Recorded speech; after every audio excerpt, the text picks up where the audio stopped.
It's my pleasure now to introduce Professor Prabhash Moge, the recently appointed Executive Vice President for Academic Affairs here at Rutgers, the State University of New Jersey. Prabhash is my new boss as of early October, and I'm looking forward to working closely with him. So Prabhash, the floor is yours. Thank you, Stephen. I'm assuming you can hear me. We can. I'm going to go on mute now. Thank you. Excellent. Now, I know we're about 7 minutes into the game and the match hasn't begun yet. So I'll keep my comments short.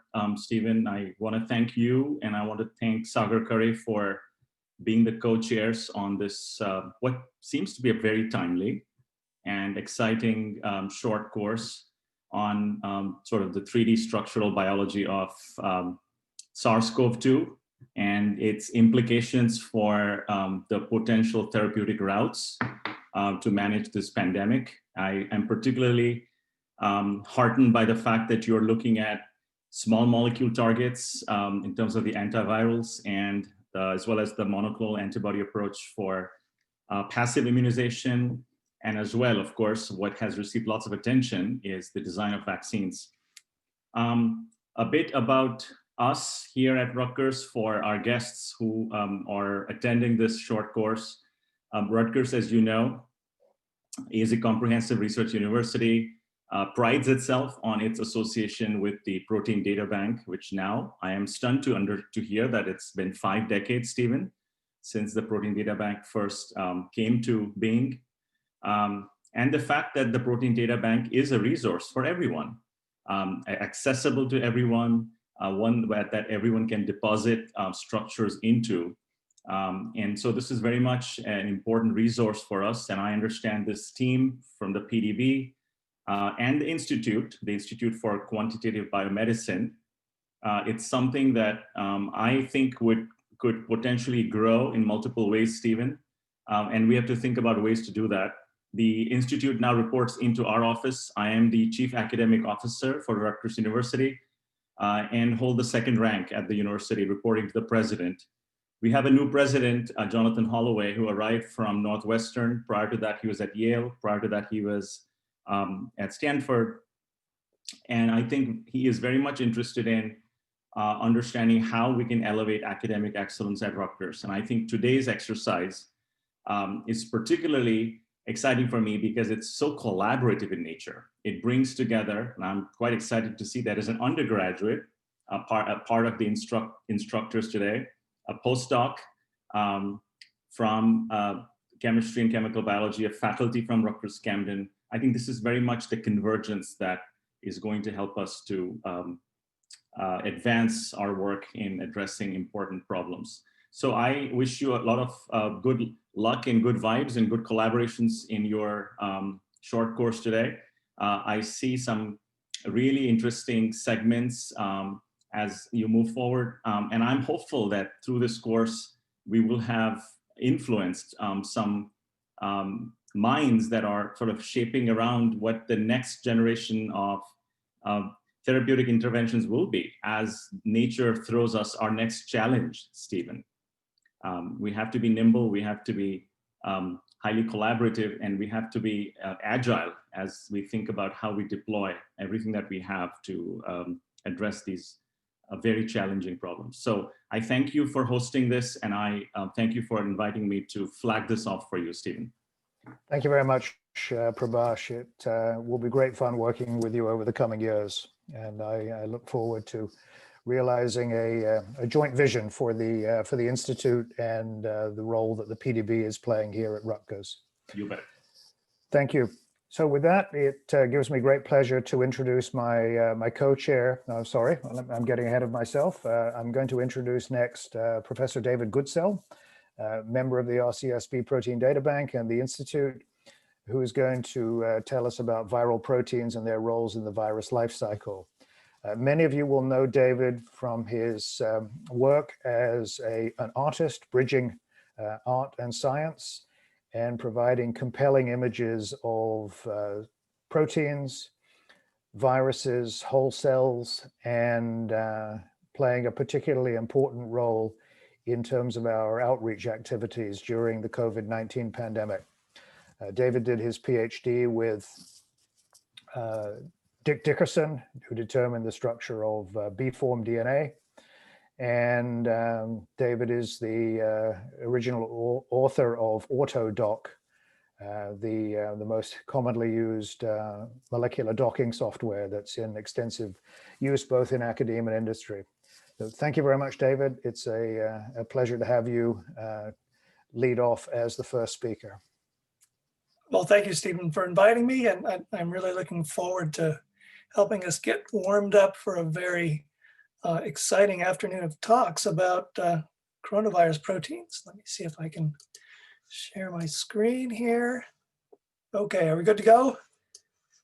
Let me do this. Okay, can everybody see that screen, or at least one person? Yes. We're seeing it, David. Thank you. Good, wonderful. Okay, so I'm going to get us warmed up for this this really exciting day of talks, and what I'm going to cover is, first of all, a little bit of background on the Protein Data Bank and what the Protein Data Bank is doing to support the global collection of scientists and working on coronavirus research. And then after that, I'll talk a little bit about the work I've been doing on creating integrative illustrations of the Virion for use in outreach and education. So the Protein Data Bank, wow.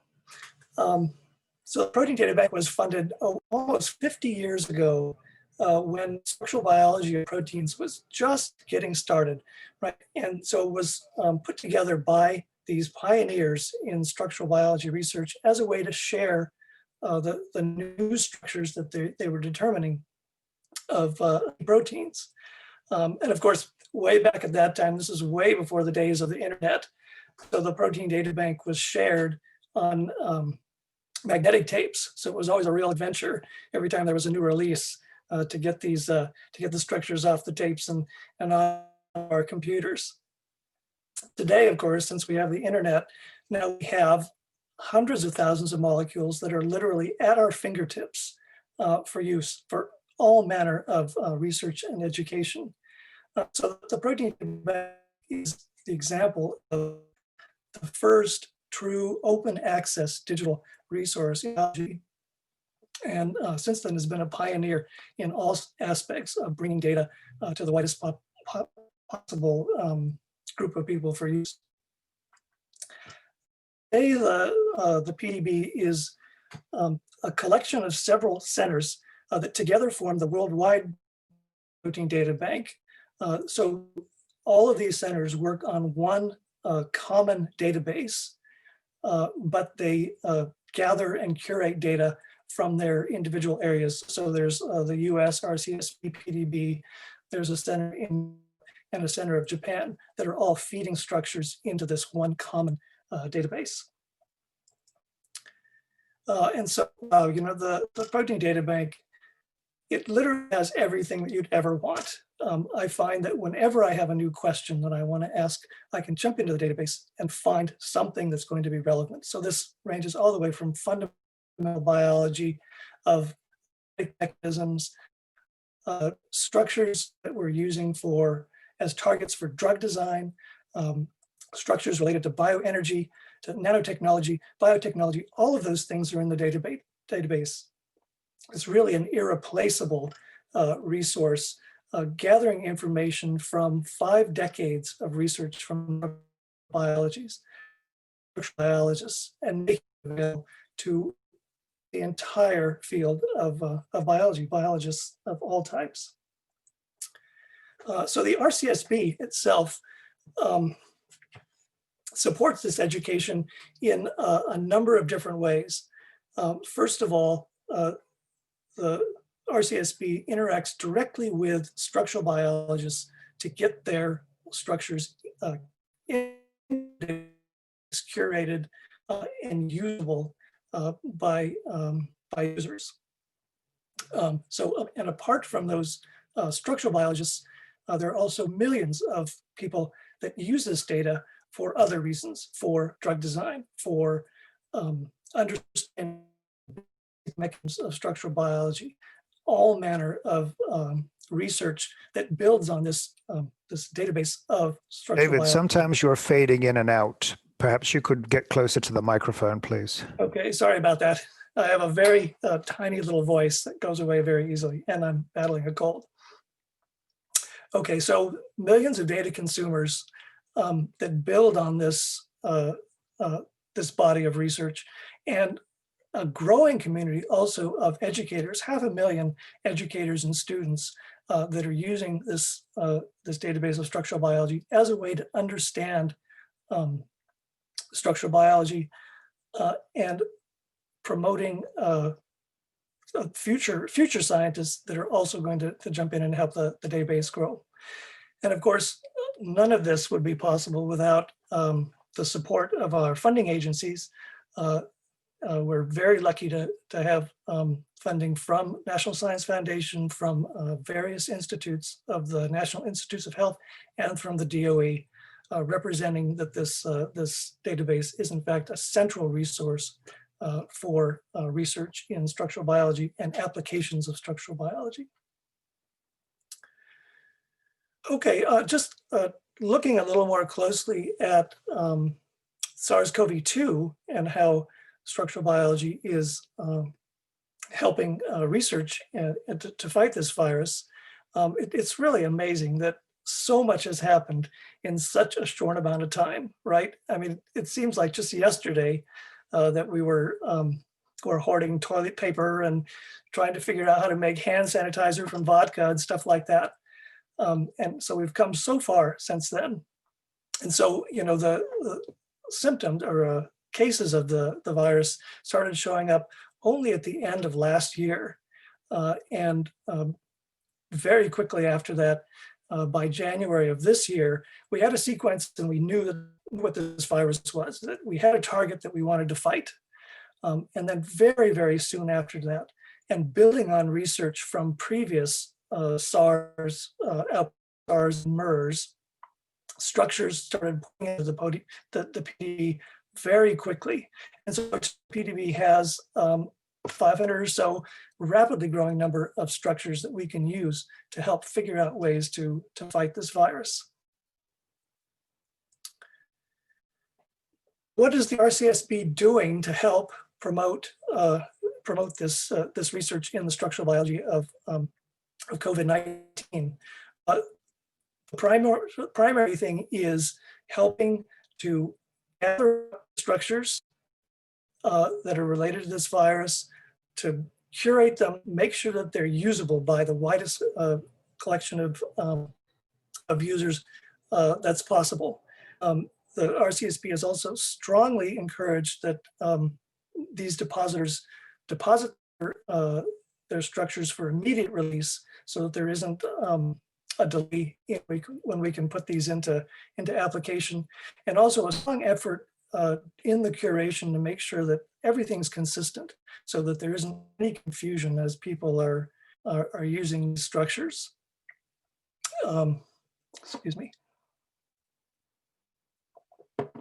And to promote this use, the RCSB has also created a nice portal putting all this information, both how to access the structures and also educational materials to understand how these would be useful, have put those all in one portal space to really promote access to the information that's available.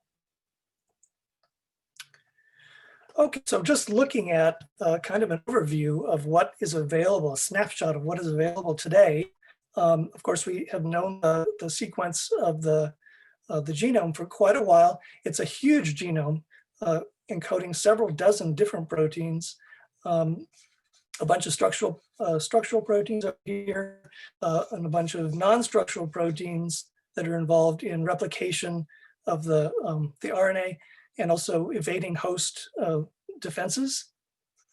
These non-structural proteins are made as large polyproteins that then have to be clipped into functional pieces by two different proteases, which are turning out to be some of the major targets for drug design against the virus. And then if we look at the collection of structures that are available for each of these proteins, there's a whole range of different levels of the amount of structural information that's available. So for molecules such as the main protease, the papain protease, the polymerase here, there are great structures for the actual SARS-CoV-2 proteins, and the spike protein as well is a particular thing that's been very widely characterized structurally. For some of these other molecules, we're still relying on structures from the previous 2003 SARS or MERS. For instance, several bits and pieces from the replicase. And for some other molecules, we're still just going on the sequence. For instance, the membrane protein down here, there still isn't a whole lot of structural information on that. So we're relying on homology models built from the known sequence. So, I mean, there's an explosion of information. If you come back in a month, probably there are going to be these little asterisks saying SARS. Those are going to be gone. New information on the actual SARS-CoV-2 molecules. Very exciting time to be working in the field. Okay, so I'll shift gears a little bit and talk about the work I've been doing on creating education and outreach materials based on the virus. And so my goal for this work, has been to try to capture the state of knowledge at the particular time that I'm putting together the illustration.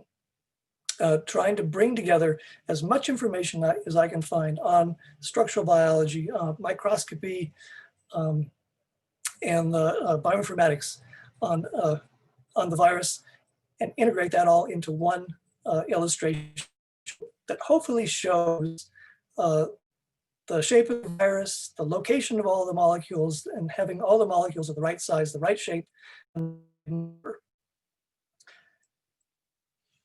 And so I've been approaching this in my lab in 3 different ways. I do these hand-drawn illustrations basically for educational settings. These are drawn by hand, just built up from sketches of where all those molecules are, and then rendered in watercolor. The pictures I'm going to show later on this way. We've also created a software called Cell Paint that allows students and the general public to create similar illustrations without having to pick up the paintbrushes themselves. And so this program works very much like a paint program, allowing you to pick molecules from a palette and then drop them into a growing image of the molecule. We have an online version of this program right now that allows you to draw pictures of coronavirus in a very simple cell that it can interact with. And we're also trying to push this more and more into the realm of science by building 3D models of the virion. And this is in collaboration with computer scientists in Vienna, Ivan Viola. And so this is an example of a model that's based on cryo-EM micrographs, where the micrographs are analyzed to determine what the distribution of spike is on the surface of the virion. And then the 3D modeling program will create a number of instances of models of the virus that are consistent with that distribution that's seen in the electron micrographs.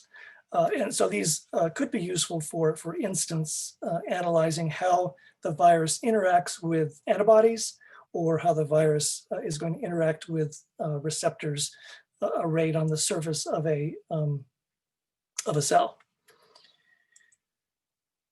Okay, so these pictures, I try to integrate information from as many different sources as I can find. And so the first illustration I did, which I'll show on the next slide, is I did in February, before there was much information on the new coronavirus at all. So I based that illustration on the 2003 SARS. And so the type of information that I could bring into this kind of an effort is, first of all, to go to the protein data bank and see what's available. And so at the time, there were really beautiful structures of the spike protein, and a nice structure of the envelope protein, and structures of bits and pieces of the nucleocapsid protein.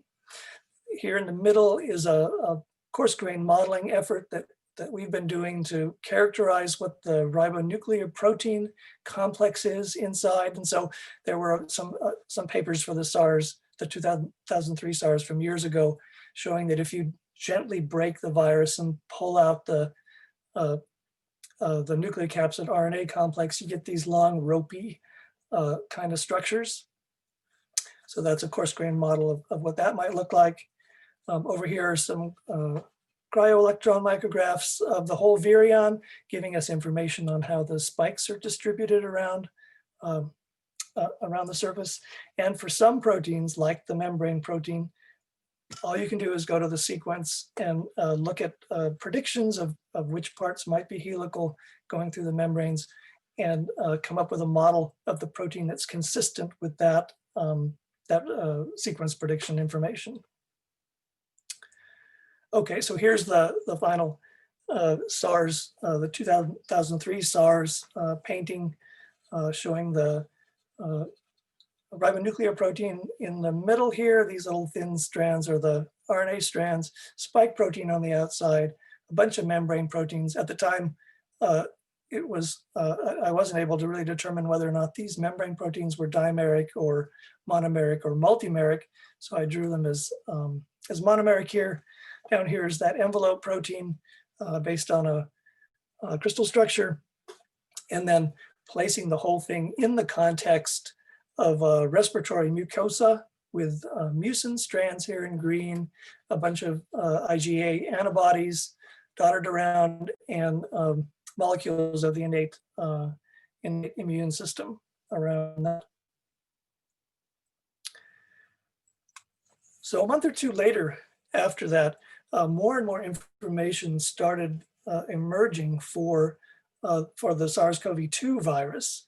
And so these two papers here, which at the time I found in bioRxiv, and since they've been published in prominent journals, formed the basis of most of the illustration work I did more recently.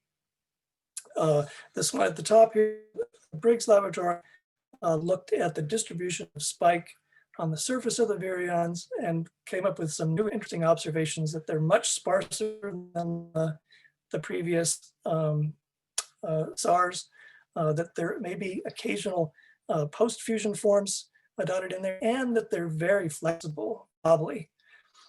And then this other paper giving a lot more information on what's happening inside the virion with these interesting little ribonuclear protein particles that are somehow a complex of the nucleocapsid protein with the RNA.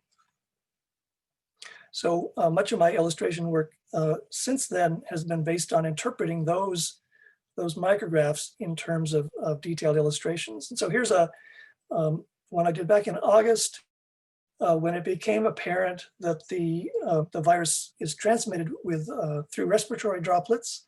And so here's an image of a smallish respiratory droplet with one virion inside.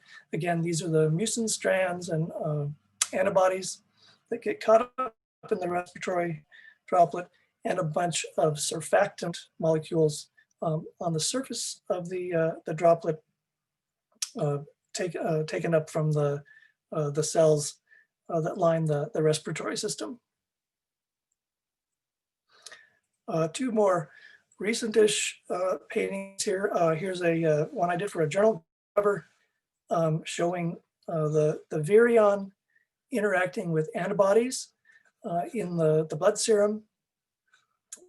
This is using a much more updated model of that ribonuclear protein complex, kind of predicting that the nucleocapsids all kind of line up in parallel, and having the RNA weave back and forth between those. One of the tricky aspects of modeling and representing this nucleocapsid protein is that it has lots of very flexible regions. So you have to figure out how you're going to deal with those flexible regions when you're coming up with a model for the whole particle. Over here is a very recent, last month painting that I did showing the viral the virus fusing with the surface of the endosome. So here's an endosome.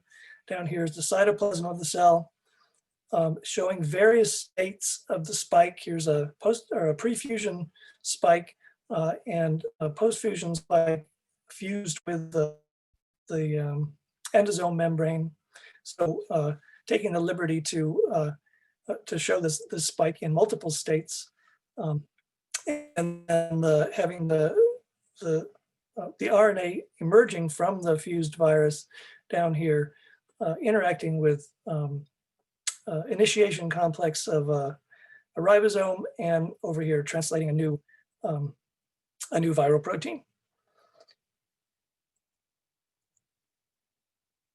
So there's still a bunch of big questions to ask. One of the fun things about doing these illustrations is that I basically need to come up with information on everything, right? And so there are always questions left. And I have to make assumptions, and then in the caption to the painting say, this is the assumption that I made on this particular thing. So here are some of the big questions that are still open for me when I sit down and have to do one of these new illustrations. And so the biggest one right now is looking at this ribonucleic protein complex. There's still big questions about what's going on there. So here are some of the most recent papers I've been able to find, looking at, here's a Sachs model of the nucleocapsid. There's a dimer here of the C-terminal domain, 2 N-terminal domains, and these big wiggly chains that are everywhere. So what are you going to do with those when you form a complex? Over here is the results from a cryo-EM study with, I think this is a 7-mer of RNA in orange, excuse me, and the nucleic capsid protein in the back. Very specific information, you'd think, right? But completely inconsistent with the models people have been coming up with from Sachs. It's very difficult to see in this model where that dimer, the C-terminal domain, is happening. So it's behind this, should have shown that picture, behind this RNA, there's a big hole right in the middle. So who knows? Who knows? Maybe this is the C-terminal domain and there are 2 N-terminal domains here and another one up here flying around that you don't see. Who knows? I'll just finish up with this painting that I did back in May, trying to capture a key point in the life cycle of the virus once it's inside cells and actively replicating. And so this is trying to capture that whole process of replication. Up here at the top, a little piece of the ER, ribosomes making spike proteins. These spike proteins are in magenta here.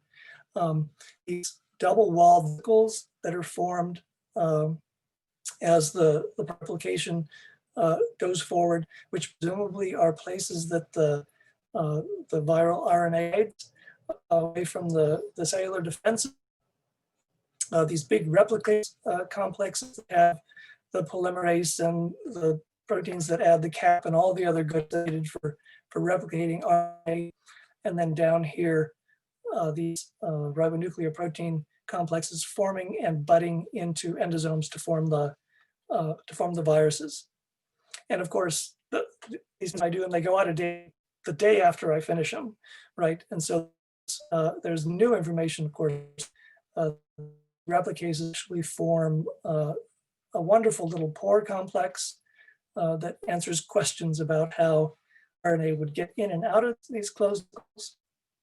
And of course, I'll need to update this ribonuclear protein complex now based on the EM results, those little punctate types of structures. So it keeps it all interesting, right? That's why we do science, is that we're constantly learning new things and having to update our views of what's going on. So I think that's what I have for you. I'll finish up just with a thank you to the PDB for supporting this work and helping make these educational materials available to a wide population of students and educators and scientists. And again, thank our funding agencies for supporting the PDB and our work to make information available. Thanks. I take a question or two, I think. Thank you very much, David. And we absolutely have time for questions. I'll be monitoring the chat. If you want to type your question for David in the chat, I will deliver it to him. And if necessary, I may group some related questions.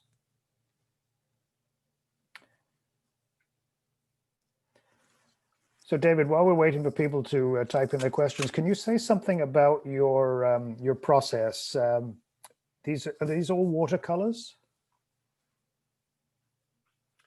All the paint I showed are watercolors. I'll just I included a few pictures of that. Well, you know that my favorite now is your picture of the virus inside the respiratory droplet, because that is in fact our unseen enemy today. So here's the whole process. That well, the missing piece on top of that is hours of work looking through PubMed and looking through the protein data bank, generating a kind of a style sheet of what each molecule looks like. In that place, I build a sketch, just drawing, and it's just a process of watercolor numbers, as people have told me, of building up the image one molecule at a time. One pixel at a time, yes, that's what it looks like. So we have a question here from Sasanka Ulapani. Are the software used for illustrations open source? So this cell paint is open source, yes. Most of the, let's see, our cell paint or our cell pack protein or programs are open source. I would have to check with Ivan to see whether their particular software is. I think theirs is also open source. So yes. Thank you. It's hard to get federal funding these days unless you make the code available. Yeah. So our policy, everything that we've created in my own lab is always open source. I try to, and the paintings as well. I always try to make them Creative Commons and freely available, just so that there aren't any problems. We appreciate that very much. And then Michael Reddy at the NIH is asking, from your vast previous library of virus drawings, was there one virus in particular you had in your mind's eye when you were doing your SARS-CoV-2 drawings this year? So yes and no. So different pictures of viruses, and what that's done is experience with the views that are most useful. So I very often do this kind of cross section right through the middle of the virus, and I'll try to do to capture states in the life cycle that are key moments, like that fusion with the endosome.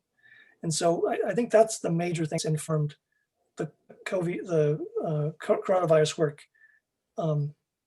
is knowing which of those time points to jump into and illustrate.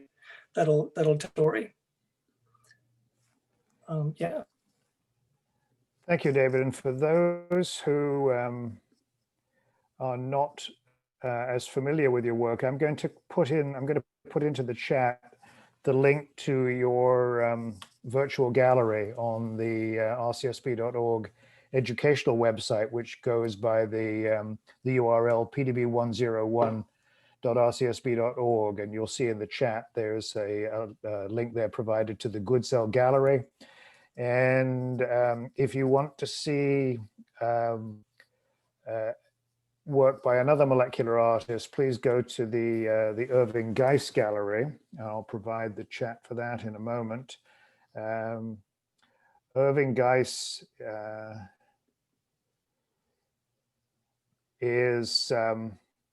was the pioneer in terms of molecular graphics of proteins. He was the first person to draw myoglobin for Scientific American, and then went on to draw lysozyme, the first 3D structure of a protein, again for Scientific American. And then he actually left the magazine and made an entire second career as an artist painting proteins. He published various very influential books with Dick Dickerson, the PhD supervisor for David. Yeah, the structure of action protein. And published some important books in his own right.